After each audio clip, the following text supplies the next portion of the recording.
بسم الله الرحمن الرحيم الحمد لله وكفى وسلام على عباده الذين اصطفى اما بعد. بزرگان محترم، گزشتہ ایک آیت کریمہ کی تلاوت کی تھی. اس میں اللہ تعالیٰ شانہ نے اپنے ایمان والے بندوں سے کچھ صفات کا مطالبہ فرمایا ہے. ایمان والا ایمان کی صفات کے ساتھ، اگر ایمان والے میں ایمانی صفات ہیں تو پھر وہ ایمان اللہ کے پاس مقبول ہے. جس درجے میں صفات ہیں اس درجے میں مقبولیت ہے، اور ایمان والے کی صفات ایمان والے میں نہیں تو پھر مقبولیت میں بھی ویسے ہی فرق ہے. ویسے نفس ایمان یعنی اگر ایمان کسی بھی درجے میں آدمی کے پاس ہوگا تو وہ کام آئے گا. اس لیے کافر سے تو بہرحال ہر ایمان والا اچھا ہے. علماء نے فرمایا ہے کہ کبھی یہ نہیں کہنا چاہیے کہ آج کے مسلمانوں سے تو کافر اچھے یا یہودی اچھے یا عیسائی اچھے. اس لیے اچھے نہیں ہو سکتے کہ جس کے دل میں ذرہ برابر ایمان ہے، اگر وہ اس کو لے کر مرا، ہاں اس دنیا میں چھوڑ کر مرا اور لے کے نہیں گیا ایمان، یعنی ایسی کوئی بات اس نے نہیں کی، ایسی کوئی حرکت اس نے نہیں کی جس سے ایمان نکل جاتا ہے، تب تو الگ بات ہے. لیکن اگر وہ لے کر مرا تو اس کا فائدہ اس کو ضرور ہوگا، اور وہ یہ ہے کہ ایسا آدمی کبھی بھی جہنم میں ہمیشہ نہیں رہے گا. جس کے پاس ذرہ برابر ایمان ہوگا ویسا آدمی جہنم میں ہمیشہ رہے ایسا نہیں ہوگا، ضرور نجات پائے گا. اور جس کے پاس ایمان نہیں ہوگا وہ ہمیشہ جہنم میں رہے گا. تو جو ہمیشہ جہنم میں رہے اس میں اور جو تھوڑے دن رہ کر نکل جائے اس میں زمین آسمان کا فرق ہے. جس کے پاس ذرہ برابر بھی ایمان ہے بہرحال وہ کافر سے اچھا، وہ یہودی سے اچھا، وہ عیسائی سے اچھا، وہ مجوسی سے اچھا، وہ دنیا کی پوری اقوام سے اچھا ہے. مگر کمال کی بات یہ ہے کہ جب ہم اس دنیا میں آئے ہیں تو ایمان کو بنانے کے لیے، ایمان کو بڑھانے کے لیے اور کمال والی صفات کی پیدا کرنے کے لیے آئے ہیں. جب آدمی کو آخرت میں جانا ہی ہے اور اب تعالیٰ کے یہاں پہنچنا ہے اور اللہ تعالیٰ کے پاس بے شمار خزانے ہیں، تو عقل مندی کی بات یہ ہے کہ زیادہ سے زیادہ جو موقع ہو سکتا ہے وہ آدمی آگے اس سے فائدہ اٹھائے. اپنے اندر کمال والی صفات پیدا کرنی چاہیے. ایمان کا کمال جن چیزوں سے آتا ہے وہ حق تعالیٰ کے ساتھ جس درجے میں تعلق ہوگا، جتنی محبت ہوگی، اللہ کے نبی آقائے نامدار حضرت محمد الرسول اللہ صلی اللہ علیہ وسلم کے ساتھ جس درجے میں تعلق ہوگا، جتنی محبت ہوگی، جتنی عظمت ہوگی، اتنا زیادہ آدمی کے اندر ایمان کے کمالات پیدا ہوتے چلے جائیں گے. اسی واسطے بزرگوں نے لکھا ہے کہ سرکار دو عالم صلی اللہ علیہ وسلم کے جو حقوق ایک امتی پر ہیں، یوں تو وہ بہت ہیں، لیکن اگر ان کو سمیٹا جائے، ان کو ایک عنوان دیا جائے تو وہ 3 حصوں میں آ جاتے ہیں. اس کے تین حصے بن جاتے ہیں، یعنی 3 کے اندر وہ سارے حقوق سمجھ جائیں گے. ایک تو یہ ہے کہ حضور اکرم صلی اللہ علیہ وسلم کی محبت آدمی کے دل میں ہو، اور اسلام کے اعتبار سے اتنی محبت ہونا ضروری ہے جو سب پر غالب ہو اللہ کے علاوہ. اللہ کی تو حضور سے بھی زیادہ ہونا ضروری ہے. اللہ کے علاوہ جو دوسری مخلوق ہے اس میں سب سے زیادہ محبت اللہ کے نبی کی ہو، یہ فرض ہے. حضور نے فرمایا کہ لا یؤمن احدکم حتی اکون احب الیہ، تم میں سے کوئی آدمی کامل ایمان والا اس وقت تک نہیں ہو سکتا جب تک کہ میں اس کے نزدیک سب سے زیادہ محبوب نہ ہو جاؤں. من آلہ و ولدہ والناس اجمعین، اس کی بیوی سے، اس کے بچوں سے اور ساری مخلوق سے. اس وقت تک اس کا ایمان کامل نہیں ہوتا. تو ایک ہے محبت کا ہونا، اور دوسرا حق ہے سرکار دو عالم صلی اللہ علیہ وسلم کا اطاعت اور اتباع کا ہونا، کہ آدمی اپنی ہر حرکت میں، ہر سکون میں، ہر زندگی کے شعبے میں اور زندگی کے تمام مراحل میں، تمام لائنوں میں سرکار دو عالم صلی اللہ علیہ وسلم کی اتباع کرے. یہ حقوق میں سے یعنی یہ حق ہے. آپ باپ ہیں، آپ کو اولاد خدا نے دی ہے تو ایز اے باپ آپ پر کچھ حق ہے بیٹے کا. بیٹا ہے، اولاد ہے تو اولاد کے ذمے ایز اے اولاد کچھ حق ہے باپ کا. آپ بیوی رکھتے ہیں تو بیوی کا کوئی حق ہے شوہر پر، شوہر پر بیوی کے ذمے کوئی حق ہے شوہر کا. تو جیسے یہ حقوق ہیں ایسے ہی ہم اللہ کا رسول رکھتے ہیں، ہم ان پر ایمان لاتے ہیں کہ ہم نے ایمان لایا، اللہ کے رسول کو ہم نے اپنے لیے مانا. تو اس کے حقوق میں سے کیا ہے؟ ایک امتی کا حق اس کے رسول، ایک امتی پر اس کے رسول کا کیا حق ہوتا ہے؟ اس میں سے یہ ہے کہ محبت کی جائے، اور دوسرا یہ ہے کہ اتباع کیا جائے، اور تیسرا یہ ہے کہ عظمت کی جائے، تعظیم کی جائے. عظمت جس کے اندر ہو. محبت میں اور عظمت میں اور اطاعت میں فرق ہوتا ہے. یہ ہو سکتا ہے کہ کسی کی محبت دل میں ہو لیکن عظمت نہ ہو. یہ بھی ہو سکتا ہے کہ اطاعت کوئی آدمی کرے، اتباع کرے اور محبت نہ ہو.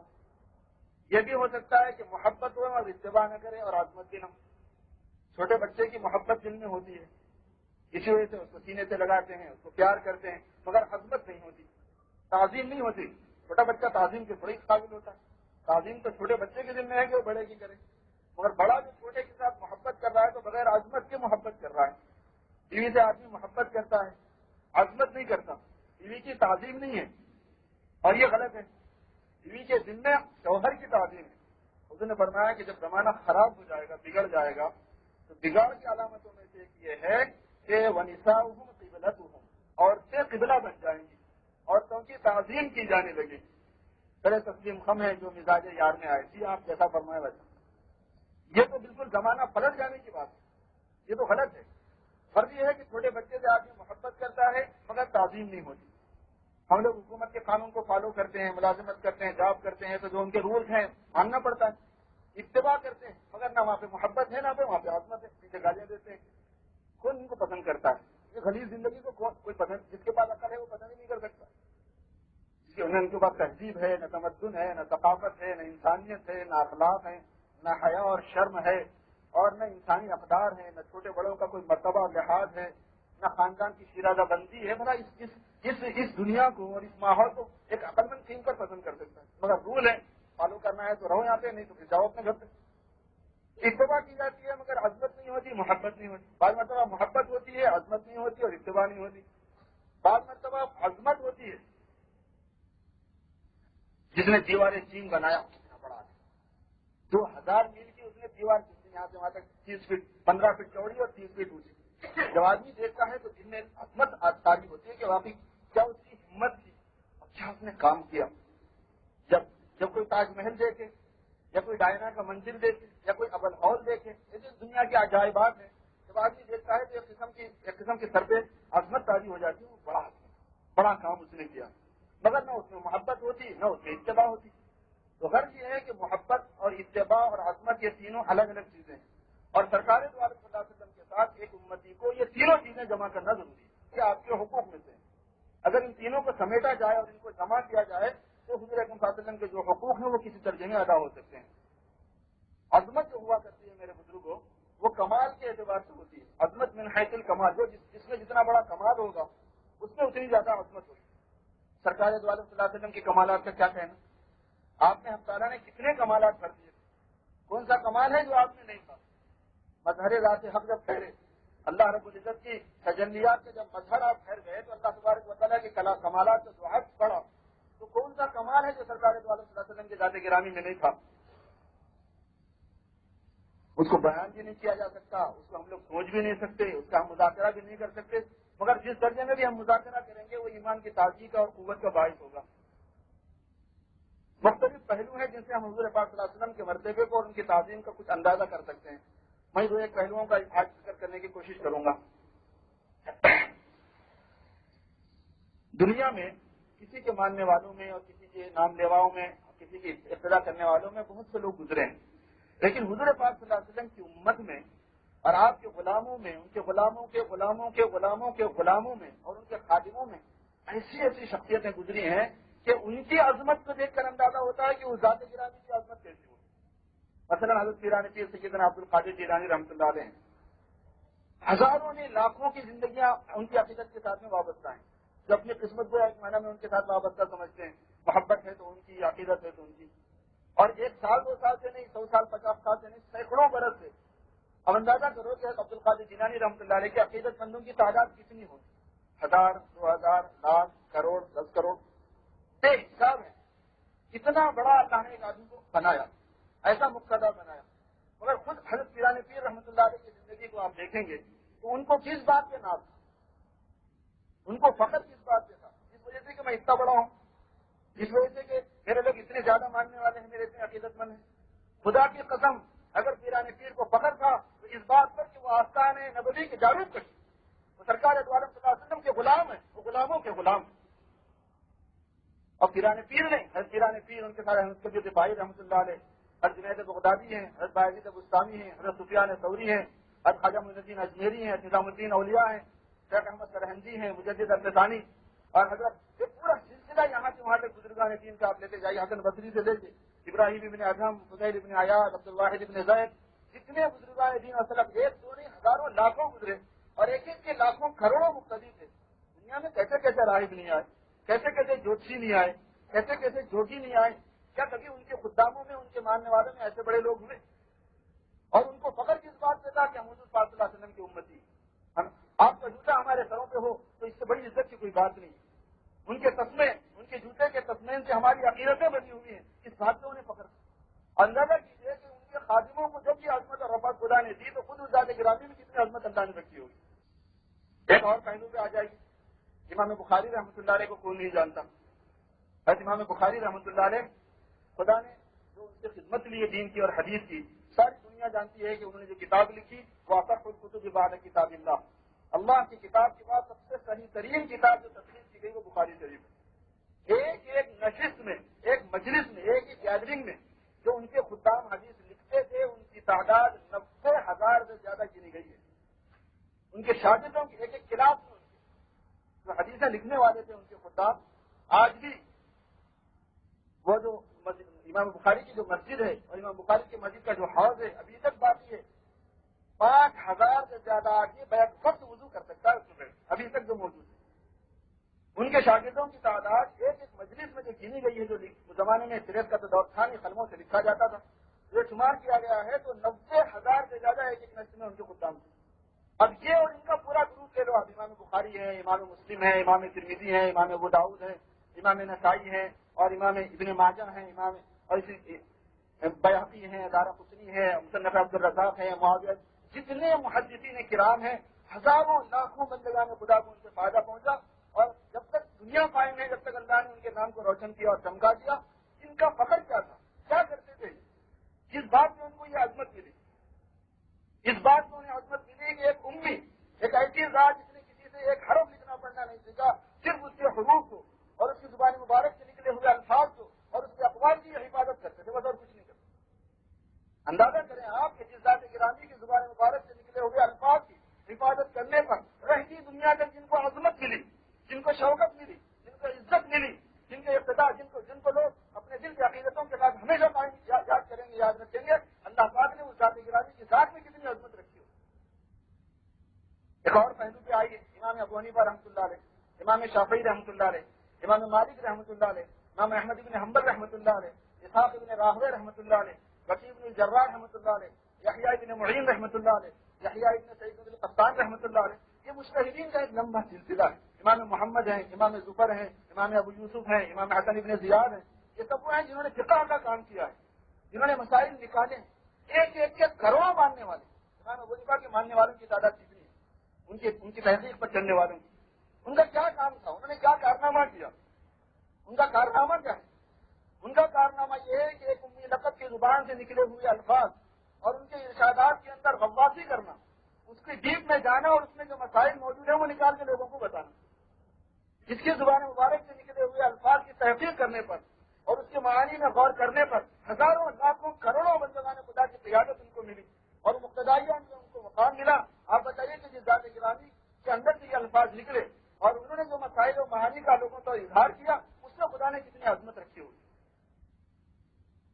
تعالیٰ شانہ نے اتنا عظیم آپ کو بنایا میرے دوستوں, ہم اندازہ ہے, ہم سوچ بھی نہیں سکتے عظمتوں کی, ان رفعتوں کو, ان بلندیوں کو ہم چھو نہیں سکتے.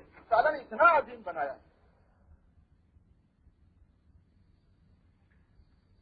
دنیا کے کون سے خطے کے اندر, ہند و پاکستان کے بستیوں کے اندر, قلیوں اور دیہاتوں کے اندر, سندھ بلوچستان کے وادیوں کے اندر, عرب کے ریگستانوں اور کٹل میدانوں کے اندر, افریقہ کے صحراؤں اور جنگلوں کے اندر, اور یہ آپ کے لندن ہے اور پیرس ہے اور انگلینڈ ہے اور نیو یارک اور شکاگو ہے, ان کے تمدن داروں کے اندر کس کا نام بلند ہوتا ہے دن میں 5 مرتبہ, جس کی صدا دی جاتی ہے دن میں 5 مرتبہ اشہد ان لا الہ الا اللہ اشہد ان محمد رسول اللہ کے ساتھ. دن میں 1 مرتبہ نہیں بلکہ 5 مرتبہ. دنیا کی کوئی بستی, دنیا کا کوئی خطہ, کوئی علاقہ نہیں. اور یہ اوراق لیل و نہار پر, رات اور دن کے ورقوں کے اوپر آج سے نہیں 1400 سال سے دنیا پڑھ رہی ہے, پتہ نہیں کب تک اس کو پڑھتی رہے گی اور سن رہی ہے اور سنتی رہے گی. یہ اس وقت اللہ تبارک و تعالیٰ نے فرما دیا تھا حضور پاک صلی اللہ علیہ وسلم کے بارے میں, جبکہ دشمنوں نے بالکل بے کسی کے وقت میں اور بے بسی کے وقت میں سن لیا تھا اپنے کانوں سے کہ اللہ رب العزت فرماتے ہیں وَرَفَعْنَا لَكَ ذِكْرَكَ, اے نبی ہم نے آپ کا مقام بلند کیا. ایک ایسے وقت میں جبکہ رفعت مقام کا کوئی اندازہ لوگوں کو نہیں تھا, اب تعالیٰ سے دیکھا اور دیکھ رہی ہے اور سنا اور سن رہی ہے اور قیامت تک پتہ نہیں کتنی مرتبہ سنیں گے اور سنتے رہے کتنے لوگ سنیں گے اور سنتے رہیں گے. اللہ تعالیٰ شانو نے پوری دنیا میں آپ کا یہ مقام بلند کرنا. اتنی عظمتیں خدا نے دی, ایسی عظیم شخصیت, اتنی عظمتوں والی شخصیت نہ کبھی آئی ہے نہ کبھی آئے گی. میرے دوست یہ ہے وہ آپ صلی اللہ علیہ وسلم کی ذات گرامی جن کی اقتدا کرنا, جن کی اتباع کرنا, جن سے محبت کرنا, جن کو فالو کرنا, جن کا بتایا ہوا طریقہ اپنانا ایک مسلمان کی شان ہے. پتہ نہیں ہم کدھر بہک رہے ہیں, ہم نے کس کو چاہا, کتنی جس کی عظمت ہمارے دل میں رہ گئی یہ ان کی عظمت ہے. اور یہ تو وہ ہے جو دنیا میں انسان دیکھ چکے ہیں اب تک. ایک وقت آئے گا جب میدان حشر میں اولین اور آخرین جمع ہوں گے, اور انبیاء بھی ہوں گے, اور صدیقین بھی ہوں گے, اور شہداء بھی ہوں گے, اور اولیاء بھی ہوں گے, اور پورے انسان جمع ہوں گے. پوری انسانیت آدم کے پاس پہنچے گی, وہ جواب دے دیں گے کہ میں آج کچھ نہیں کر سکتا. نوح کے پاس پہنچے گی, وہ جواب دیں گے کہ میں کچھ نہیں کر سکتا. ابراہیم کے پاس پہنچیں گے, وہ جواب دے دیں گے میں کچھ نہیں کر سکتا. موسیٰ اور عیسیٰ کے پاس پہنچیں گے, آخر میں پہنچنا پڑے گا سب کو آقا نامدار تاجدار مدینہ حضرت محمد الرسول اللہ صلی اللہ علیہ وسلم کی غلامی میں. وہاں جا کے جب سفارش فرمائیں گے تو آپ فرمائیں کہ ہاں امتی امتی, میں آج اسی کام کے لیے یہ کام میں ضرور کروں گا, اپنے پروردگار سے سفارش کروں گا. تب پتہ چلے گا کہ اب تعالیٰ شانوں نے کیا عظمت آپ کو دی اور کیا مقام آپ کو اس موقع عطا فرمایا ہے. اللہ کے پاس جو آپ کا مرتبہ ہے وہ تو ہے, لیکن انسانوں کے سامنے بھی کھل کر آئے گا. اب تعالیٰ شان ہوں جیسی عظمت اور جیسی تعظیم سرکار دو عالم صلی اللہ علیہ وسلم کے ہمارے دلوں میں ہونا چاہیے, خدا کرے کہ ویسی پیدا ہو جائے. سنت پڑھی حکم میں سب سے افضل ترین گروہ ہوتا ہے حتیٰ کہ فرشتوں سے بھی. فرشتوں کا مرتبہ بھی انبیاء کے بعد کا ہوتا ہے. تو اللہ تعالیٰ نے پوری کائنات میں انسان کو اور انسانوں میں انبیاء کو اور انبیاء میں امام الانبیاء اللہ صاحب تحیت و تسلیم کو چنا اور آپ کو برگزیدہ بنایا اور اپنے کرم سے ہم کو ان کی امت میں بنایا. یہ بہت بڑا اعزاز ہے. آپ ان کے سب سے برگزیدہ سب سے محبوب نبی ہیں, اس لیے یہ امت بھی اللہ تبارک و تعالیٰ کو سب سے محبوب امت ہے. آپ کے چونکہ اللہ تعالیٰ کے پاس تقربات میں بہت زیادہ, اس لیے اس امت کے لیے بھی نوازشات اللہ تبارک و تعالیٰ کے یہاں بہت ہیں. آپ کا مرتبہ اللہ نے بڑا بنایا تو ذمہ داری بھی آپ پر بڑی دی, کام بھی آپ پہ بڑا لگایا, بوجھ بھی آپ پہ بہت ڈالا, تکلیفیں بھی آپ کو بہت پہنچنے دی, کیونکہ ہر چیز اللہ کے حکم سے ہوتی ہے. مشرکین نے اگر حضور کو ستایا تو یہ مطلب نہیں کہ اللہ نے نہیں چاہا تھا, حضور نے بھی چاہا تھا, اللہ نے بھی چاہا تھا. اب اس سے آگے ہم راز کو نہیں سمجھ پاتے, مگر یہ کہ جو ہوا وہ اللہ کے حکم سے ہوا. جتنا کچھ اذیتیں آپ کو پہنچی وہ اللہ تو نہیں چاہتے تھے مگر پہنچ گئی, ایسا نہیں ہوا. دنیا میں کبھی ایسا نہیں ہو سکتا کہ کوئی کام اللہ نہ چاہے اور وہ ہو جائے. اس لیے بوجھ بھی آپ پر ڈالا. انا سنلقی علیک قولا ثقیلا. آپ رات میں ہمارے لیے خاص طور پر نماز پڑھیے, اے نبی صلی اللہ علیہ وسلم ہم آپ پہ بہت بوجھ ڈالنے والے ہیں, اس لیے آپ ہمارے سامنے رات میں نماز پڑھیے. ان لک فی النہار سبحا طویلا, اس لیے کہ آپ کو دن میں بہت زیادہ تیرنا ہے. سبحن کہتے ہیں تیرنے کو, اور یہاں مراد ہے انسانوں میں گشت کرنا, کیونکہ انسان تو طالب تھے نہیں کہ آپ کے پاس آ کے پوچھتے کہ ہمیں کوئی بات بتاؤ, کچھ نصیحت کرو. وہ تو لوگوں میں خود جانا تھا, بازاروں میں, گلی کوچوں میں, گھروں میں, اور ان کے اپنے مکانوں پر, ان کے کھیتوں اور باغوں میں, مختلف طبقات میں, مختلف علاقوں میں. ان لک فی النہار سبحا طویلا. تو چونکہ آپ بڑے اس لیے آپ کا کام بڑا, آپ کی ذمہ داری بڑی, آپ پر بوجھ بڑا, آپ پر تکلیف بڑی آئی. رضیت فی اللہ ما لم یرض احد واخذت فی اللہ ما لم یخف احد. مجھے اللہ کی راہ میں جو تکلیف دی گئی ایسی کہ کسی کو نہیں تکلیف دی گئی, اور مجھے اللہ کے لیے ایسا ڈرایا گیا کہ کسی کو اتنا نہیں ڈرایا گیا. یہ خود حضور پاک صلی اللہ علیہ وسلم کا ارشاد ہے. اس لیے اس امت کے لیے بھی یہ بات ہے کہ اس امت کے لیے بھی وہی شرافتیں ہیں حضور کی نسبت سے. جو حضور کی ہیں بالکل وہ نہیں, بلکہ جیسے حضور پاک صلی اللہ علیہ وسلم کو ایک امتیاز اور خصوصیت ہے پوری مخلوق میں, اس لیے اس امت کو دوسری امتوں کے مقابلے میں ایک امتیاز ہے, اور اس کو انعامات بھی زیادہ ملیں گے. دوسرے زیادہ کر کے اتنا نہیں پائیں گے, یہ امت تھوڑا کر کے جو پالے گی, یہ حضور کی برکت سے. دوسروں نے بڑی محنتیں کی, بڑی قربانیاں دی, وہ کام وہ ثواب بعد میں پائیں گے, اور انہوں نے تھوڑا کیا ہے اور آخر میں کر کے جلدی چلے جائیں گے, اور سب سے پہلے جنت میں جائیں گے. تم سب سے آخری امت ہو دنیا میں بھیجے جانے کے اعتبار سے, اور تم سب سے پہلی امت ہو جنت میں داخل ہونے کے اعتبار سے. اللہ تعالیٰ کا معاملہ ہے, اللہ جس کے ساتھ چاہے جو معاملہ کرے. پہلے لوگوں کو 1000 سال دیے تو زیادہ ان سے آرام نہیں تھا, مصیبت تھی کہ 1000 سال عبادت کرنے کی ذمہ داری تھی. بعد والوں کو 60-70 سال دیے کہ تم 60-70 سال کرو کام ہو جائے. وہ قصہ مشہور ہے. قوم عاد بنی اسرائیل پرانے پہلی قوموں میں سے کسی قوم میں ایک عابدہ زاہدہ عورت تھی، اس کے بچے کا انتقال ہو گیا تو وہ رونے لگی. تو لوگوں نے اس سے پوچھا کہ تیرے بچے کی عمر کیا تھی جس کی وجہ سے تو رو رہی؟ کہنے کے 300 سال کا تو کل تھا، کل 300 سال کا تھا، اس لیے مجھے بڑا افسوس ہے کہ اس نے زندگی کا کچھ مزہ نہیں دیکھا اور زندگی نہیں دیکھی اور مر گیا. تو اس سے لوگوں نے کہا کہ تو 300 سال کے بچے پہ رو رہی ہے، ایک امت آنے والی ہے احمد مختار کی، اس کی عمر صرف 60-70 سال کی ہوگی. پوری امت کی عمر جو ہے ایک آدمی کی عمر 60 اور 70 کے درمیان ہوگی. ہماری امتی مابین 60 ملا 70، میری امت کی عمریں حضور نے فرمایا کہ 60 اور 70 کے درمیان ہے. وقلیل منهم ما يتجاوزون، بہت کم ہے جو اس سے آگے بڑھتے ہیں. تو اس عورت نے کہا کہ صرف 60 سال؟ میں نے کہا ہاں صرف 60 سال. کہنے لگی اگر میں اس امت میں ہوں تو ایک سجدے میں پورے 60 سال گزار سکتی ہوں. اگر میں اس امت میں سے بنوں گی تو 60 سال کیا ٹائم ہے، اس میں کتنا وقت لگتا ہے؟ وہ تو ایک نماز میں 60 سال گزار دوں گی اگر مجھ کو عمر ملے گی، مجھ کو وہ ٹائم مل جائے گا. وہ لوگوں کی عمریں میں تھی کہ 300 سال کا بچہ مر گیا تو چھوٹا سا بچہ بول کر ہو رہی تھی. تو یہ امت اس کو کام تھوڑا دیا گیا اور زیادہ سے زیادہ ثواب دیا گیا، وقت تھوڑا دیا گیا ہے، زیادہ سے زیادہ ثواب دیا گیا، مگر ذمہ داری زیادہ ہے. اس لیے کہ بڑے نبی کی بڑی امت تھی، افضل نبی کی افضل امت تھی، امام الانبیاء کی یہ امت ہے، اس بات امام الامم ہے یہ امت. اس اعتبار سے اللہ تعالیٰ شاہ نے حضور پاک صلی اللہ علیہ وسلم کے حقوق ہم پر رکھے ہیں. تو سرکار کے حقوق کا تذکرہ چل رہا تھا کہ آقا نامدار صلی اللہ علیہ وسلم کے جو حقوق ہم پر ہیں اگر ہم ان کو سمیٹتے ہیں تو وہ 3 ہیں اصلاً. ایک تو یہ ہے کہ ان کی عظمت کی جائے، جتنی زیادہ عظمت ان کی دل میں ہمارے آئے گی اتنی زیادہ ان کی بات کا ماننا بھی آسان ہوگا اور اتنا ان کا حق ادا کرنا آسان ہوگا. اور یہ حقوق میں سے ہے کہ ان کی تعظیم دل میں ہو. اور دوسری بات یہ ہے کہ ان سے محبت کی جائے، اور جتنی زیادہ محبت ہوگی اتنا زیادہ حق ادا کرنا آسان ہوگا. اور یہ اپنی جگہ پر مستقل حق ہے کہ سب سے زیادہ ان سے محبت کی جائے. سب سے زیادہ کا مطلب اپنی جان سے بھی زیادہ، اور سب سے زیادہ کا مطلب اپنی اولاد سے بھی زیادہ، اور سب سے زیادہ کا مطلب اپنی بیوی بچوں سے بھی زیادہ. اور زبانی جمع خرچ کی حد تک نہیں، حقیقت کی حد تک. یعنی ایک تو یہ ہے کہ ہم کہہ دیں کہ واقعی ہم کو سرکار سے اپنے اولاد سے بھی زیادہ محبت ہے، مگر سرکار کا ایک معاملہ سامنے آ جائے اور اولاد سے کوئی تقاضا سامنے آ جائے تو عملی طور پر ہم کس بات کا ثبوت دیں گے، اسی سے سمجھا جائے گا کہ دل میں کیا ہے. جو دل میں ہوتا ہے آدمی اپنے عمل سے اس کو ظاہر کرتا ہے. دل میں اگر سچی غلامی سچی محبت ہے تو سچی غلامی کرے گا، دل میں اگر کچی غلامی کچی محبت ہے تو کچی غلامی کرے گا. یہ آدمی کے مزاج کی بات ہے. تو جب ٹکراؤ سامنے آ جائے تو اس وقت وہ کس بات کو ثابت کرتا ہے اس سے اندازہ ہو جائے گا.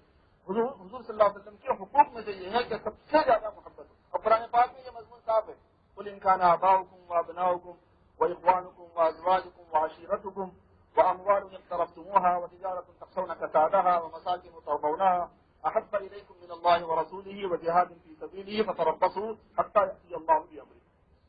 آپ یہ فرما دیجئے کہ اگر تم کو تمہارے ماں باپ اور تمہارا خاندان اور تمہاری بیوی اور تمہارے بچے اور تمہارے کاروبار اور تمہارے وہ مال، تمہارا مال اور تمہارے مکانات اور تمہارے وہ مال جن کے اندر کمی کا تمہیں اندیشہ ہے، یہ سب اگر زیادہ محبوب ہیں اللہ کے اور اللہ کے رسول کے، اللہ سے اور اللہ کے رسول سے اور اللہ کے دین کی محنت کرنے سے، تو اللہ کے عذاب کا انتظار کرو.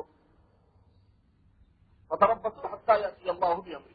کسی مسلمان کو یہ حق نہیں ہے کہ اللہ اور اللہ کے رسول سے زیادہ کسی اور کو اپنے دل میں جگہ دے. یہ حضور کے حقوق میں سے. اور تیسرا حق آپ صلی اللہ علیہ وسلم کی اطاعت اور اتباع کا ہے کہ آدمی اپنے نفس پر کتنی گرانی ہو، اس کی کتنی بے عزتی ہو، وہ کتنا ہی ہلکان ہوتا ہو، مگر اس کو غلامی کرنی پڑے گی آقا نامدار صلی اللہ علیہ وسلم. کمال تو کسی نے، آدمی کامل وہی ہے، کمال کا انحصار اس پر ہے کہ وہ غلامی کرنے والا ہو. ہمارا جو شرف ہے وہ غلامی سے، آزادی سے نہیں، وہ پابندی سے ہے، وہ حریت سے نہیں، وہ منمانی کرنے سے نہیں ہے، بلکہ ان کی مرضی کے موافق کرنے سے. کتنا ہی نفس پہ گرانی ہو، کتنا ہی موٹا آڑا چلانا پڑے اور کتنے ہی لوگ بے عزت کریں اور کتنا ہی لوگ ہنسے اور کتنا ہی جان کا نقصان ہو اور کتنا ہی مال کا نقصان ہو، کتنا ہی کاروبار کا نقصان، اس سے کسی سے کوئی بحث نہیں ہے. تمہاری آزمائش اس میں ہے کہ تم اپنے نبی کی غلامی کر کے بتاؤ. بس تو یہ 3 حق ہیں، ایک عظمت اور دوسرے محبت اور تیسرے اطاعت. عظمت جو ہوا کرتی ہے من حیث الکمال ہوتی ہے، جس درجے کا کمال ہوگا اس درجے کی عظمت ہوگی. انسانوں کے اندر بھی ہم دیکھتے ہیں کہ جو جتنا باکمال ہے لوگوں کے دلوں میں اتنی عظمت ہوتی ہے، لوگ اس کے اتنے چاہنے والے ہوتے ہیں، لوگ اس کے اتنے پرستار ہوتے ہیں. جس کے اندر جتنا بڑا کمال ہے، جو جتنا بڑا ایکٹر ہے وہ اس کے اتنے زیادہ چاہنے والے ہوتے ہیں، جو جتنا بڑا فنکار ہے اس کو اس سے زیادہ اشاق ہوتے ہیں، اس کے پروگرام میں اتنے زیادہ لوگ شریک ہوتے ہیں. تو اعتبار کمال کی عظمت ہوا کرتی ہے.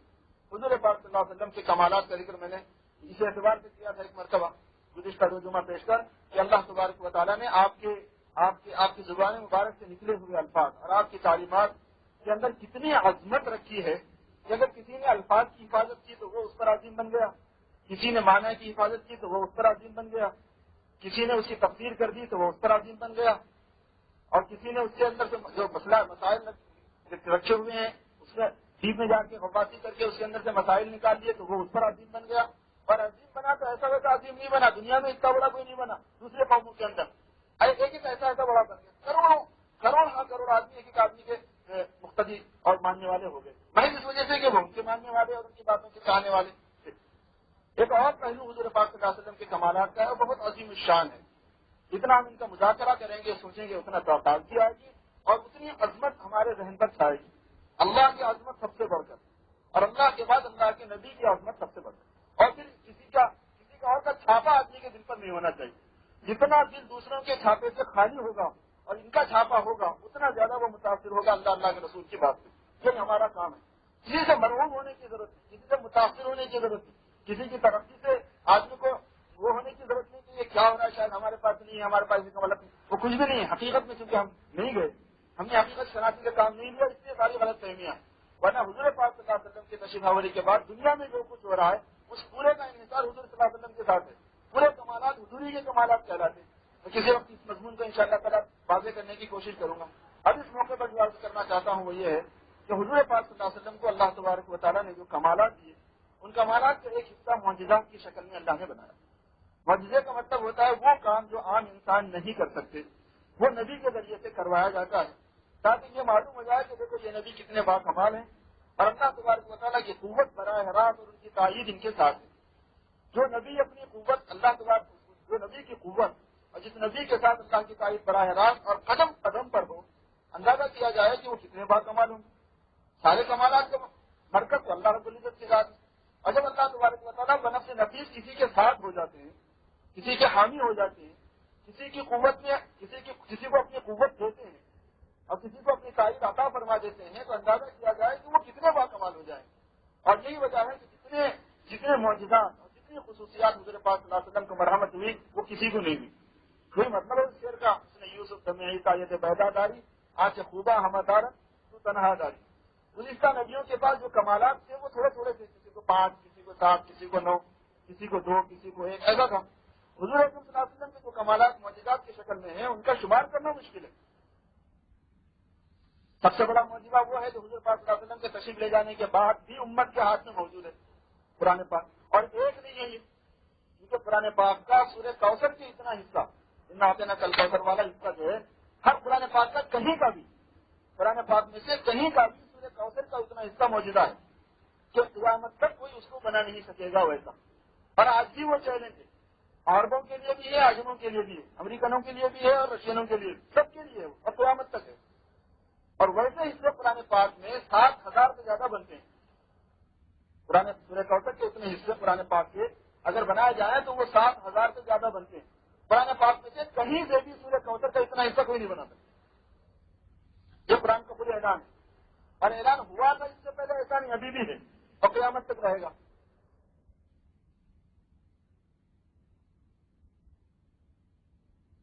قرآن پاک کا سورہ کوثر کے اتنا حصہ، کل کوثر والا حصہ جو ہے ہر قرآن پاک کا کہیں کا بھی، قرآن پاک میں سے کہیں کا بھی سورہ کوثر کا اتنا حصہ موجودہ ہے کہ قیامت تک کوئی اس کو بنا نہیں سکے گا ویسا، اور آج بھی وہ چیلنج ہے، عربوں کے لیے بھی ہے، عجموں کے لیے بھی ہے، امریکنوں کے لیے بھی ہے اور رشینوں کے لیے سب کے لیے ہے اور قیامت تک ہے۔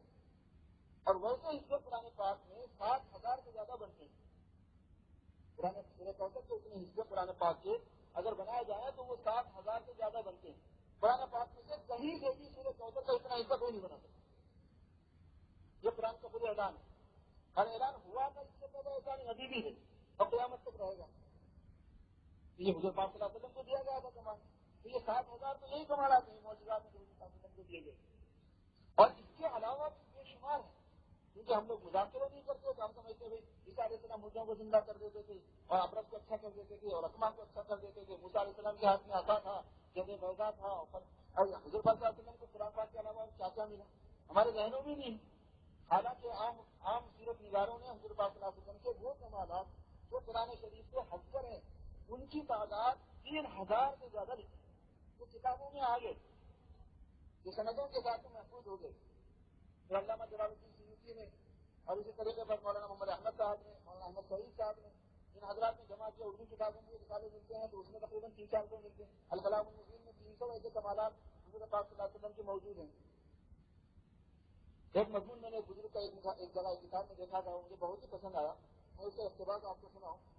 انہوں نے فرمایا کہ پوری کائنات کی جو تفصیل ہے جو پورا عالم ہے اس کے 2 حصے کرو آپ. عالم بسائط عالم مرکب. بسائط کا مطلب الگ الگ سارے جو چیزیں ہیں آگ پانی مٹی ہوا ہے اور جو مرکبات ہیں اس مرکبات کے اندر جو مل گئے آگ پانی مٹی ہوا جو مل کر کچھ چیزیں بنی. تو اس میں پھر کچھ چیزیں وہ ہیں جو عالم علوی کے ہیں. اس میں آسمان بھی ہے اس میں ستارے بھی ہیں چاند سورج بھی ہے وغیرہ وغیرہ. اور پھر اسی عالم علوی کے اندر یہ ابر بھی ہے بادل بھی ہیں صحاب بھی ہیں اور اسی میں فرشتے بھی ہیں. اسی چیزیں بھی آگے عالم علوی کے اندر جنت و دوزخ بھی. عالم فکری کے اندر بھی جمادات ہیں نباتات ہیں حیوانات ہیں. پھر حیوانات کے اندر الگ الگ حیوان ہیں. نباتات کے اندر اگنے والی چیزوں میں الگ الگ موارد ثلاثہ جن کو کہتے ہیں یہ ہے. اور انسان ہیں ان کے ساتھ جنات بھی ہیں. جنات انسانوں کے تابع ہیں. جیسے عورتیں مردوں کے تابع ہیں احکام میں ایسے جنات انسانوں کے تابع ہیں. جنات کے مرتبہ پیچھے ہیں انسانوں کے. طاقت کے اعتبار سے جنات بڑے ہیں جیسے ہاتھ کی طاقت کے اعتبار سے انسان سے زیادہ ہوتا ہے. ہاتھ کی طاقتور ہونے کی وجہ سے وہ انسان سے بڑا نہیں ہو گیا. انسان اس کے سر پہ بیٹھ کے کیڑا ٹھوکتا ہے. ایسے جن طاقتور ہونے کے باوجود انسان کے پیچھے ہے. انسان اس سے زیادہ طاقتور اس سے زیادہ باکمال ہے. تو یہ جتنے مخلوق اللہ تبارک و تعالیٰ نے جتنی قسموں کی بنائی ہے پھر اس میں خشکی کی مخلوق ہے پھر اس میں سمندری مخلوق ہے. سیرت نگار لکھتے ہیں کہ اس پوری کائنات کی جتنی بڑی بڑی قسمیں ہیں جتنی اقسام بنائی جاتی ہیں اس میں سے ایک بھی قسم ایسی نہیں ہے جس میں سرکار عالم صلی اللہ علیہ وسلم کو کمال ظاہر نہیں کیا گیا. سب میں آپ کو کمالات دکھائے گئے اور ایک نہیں بلکہ کئی کمالات حضور پاک صلی اللہ علیہ وسلم کے بارے میں بتائے گئے. ایک نہیں بلکہ کئی ہیں.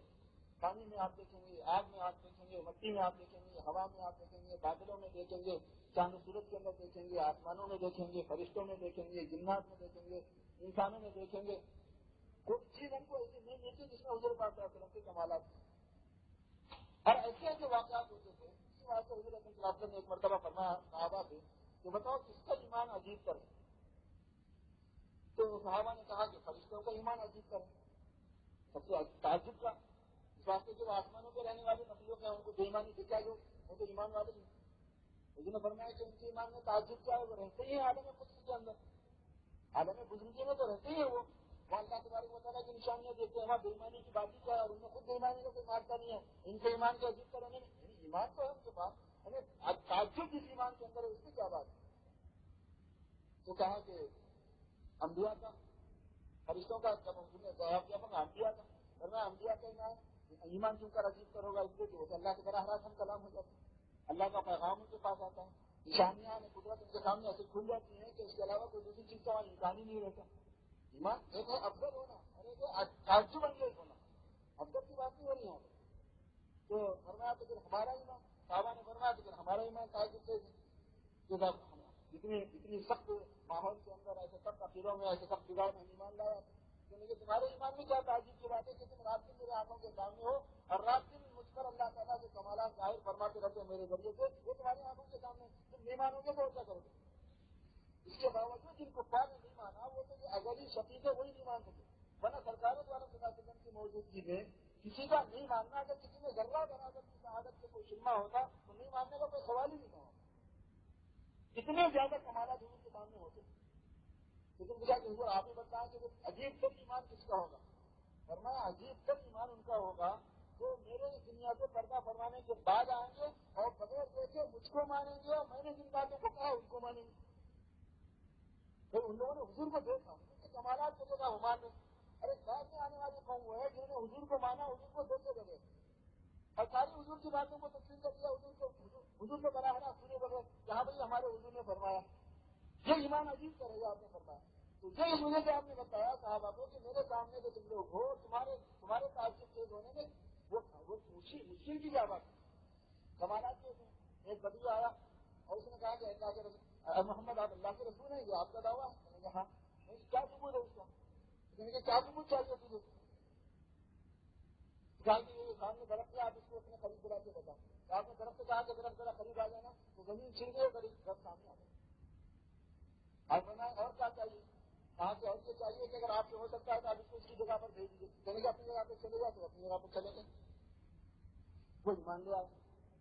رکانا کے ساتھ بھی یہ قصہ دیکھا ہے. رکانا ایک بہت بڑے پہلوان کو بکریاں چراتے تھے، حضور ایک مرتبہ مل گئے جنگل میں.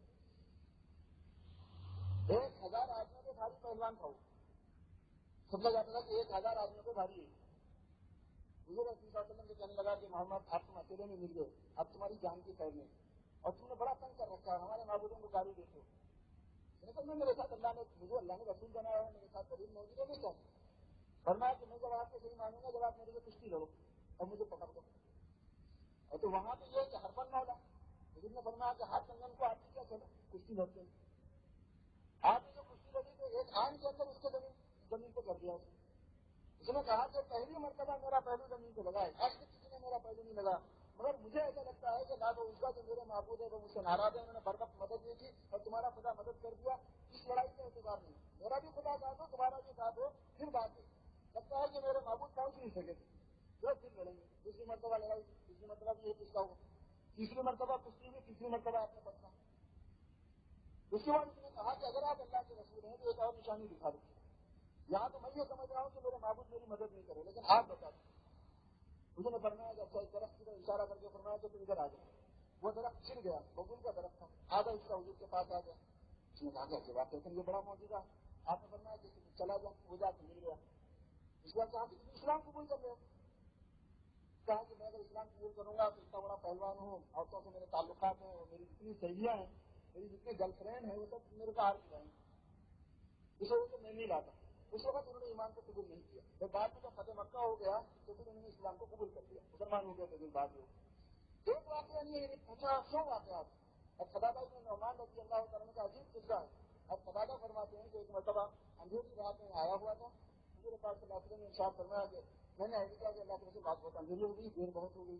تو میں اچھا میں تمہارا انتظام کرتا ہوں. آپ نے ایک کھجور کی تبلیغ دی اور کہا کہ یہ لے جاؤ، اور یہ اتنی روشن ہوگی تمہارے ہاتھ میں آنے کے بعد کہ اس کی روشنی میں 10 آدمی آسانی سے چل سکتے ہیں. اندھیری رات میں تاکہ اندھیرا ہے، شریر کے ہاتھ میں بھی تو ٹارچ بن گئی. اور بڑی کار اس کی کھائی جس میں 10 آدمی آرام سے چل سکتے ہوں. اور کہا کہ جب تم اپنے گھر کے پاس جاؤ گے تو ایک کاری چیز تمہیں نظر آئے گی، اس کو مار کے بھگا دیں گے. وہ کسی اور چھری سے نہیں بھاگے گی، وہ اسی سے بھاگے گی. جب گھر کے پاس پہنچے تو اس کو چھری سے مار کے بھگا دیا. اور راستے میں روشنی میں چلتے رہے. جب حضور پاک صلی اللہ علیہ وسلم کے پاس دوبارہ حاج کی تو پوچھا کہ رسول گھر کے پاس ایک کاری چیز مجھے ملی تھی، میں نے اس کو مارا نہیں، وہ کیا تھی؟ وہ شیطان تھا جو تمہارے گھر میں تھا، اس کو میں نے بھگوا دیا. وہ چھڑی ہے جسے ظاہری نور بھی ہے، باطنی نور بھی ہے. شیطانوں کو بھی بگایا جا رہا ہے اور اندھیری بھی دور کی جا رہی ہے.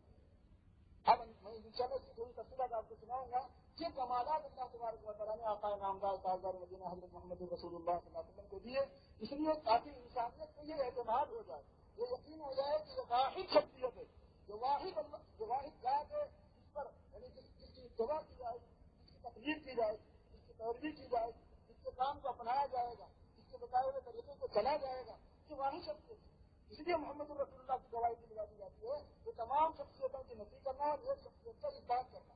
شخصیتوں میں صرف ایک شخصیت کا اثبات، تمام شخصیتوں کی نفی کرنا. تو ان کی پیروی کے لیے دنیا اور آخرت کی کامیابی ہے. تو جتنا کمال آدمی جانے گا کسی کا، اتنی عظمت آئے گی. جتنی عظمت آئے گی اتنا اس کی غلامی کرنا اور اتنا اس کی بات کو ماننا آدمی کے لیے آسان ہوگا. اللہ ہم سب کے لیے آسان کرنا.